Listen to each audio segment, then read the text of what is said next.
Skyrock pour les militaires. Une trentaine de stagiaires gabonais du 1er régiment de parachutistes ont suivi un stage commando de recherche et d'action en jungle qui était organisé par le centre d'entraînement commando en forêt du Gabon.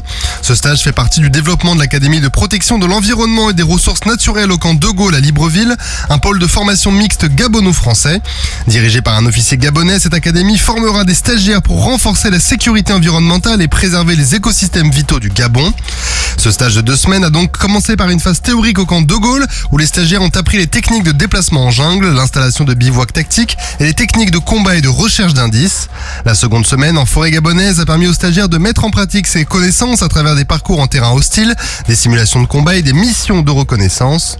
En opérant en jungle toute la semaine, ils ont ainsi amélioré leur capacité d'adaptation et leur technique de combat en milieu difficile.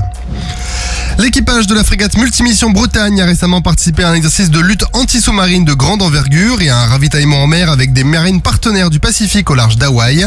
Cet environnement multinational complexe a permis à l'équipage de démontrer ses compétences et d'observer les capacités des autres nations.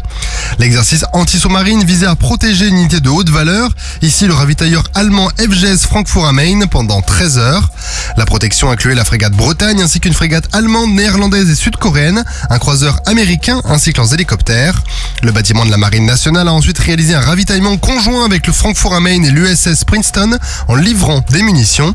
Cette manœuvre, qui nécessitait une bonne coordination et une grande précision, a permis de démontrer l'endurance des unités en mer et leur capacité à opérer dans un contexte de haute intensité. Le chef d'état-major de l'armée de l'air et de l'espace, le général Stéphane Mille, a inauguré une nouvelle unité opérationnelle équipée d'avions de chasse Rafale sur la base aérienne 115 d'Orange.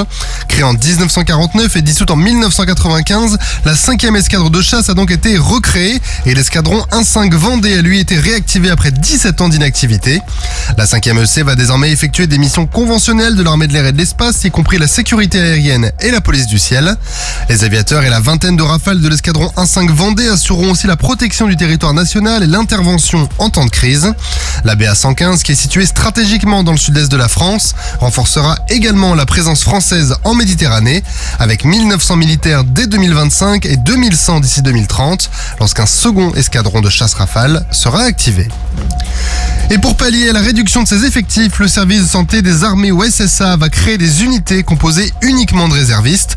Pour ce faire, il prévoit de recruter via la garde nationale et de créer des antennes médicales de réserve dans chaque centre médical militaire. Les réservistes devront pouvoir former des unités autonomes en cas de crise ou pour des missions spécifiques avec une possible application similaire dans les services hospitaliers.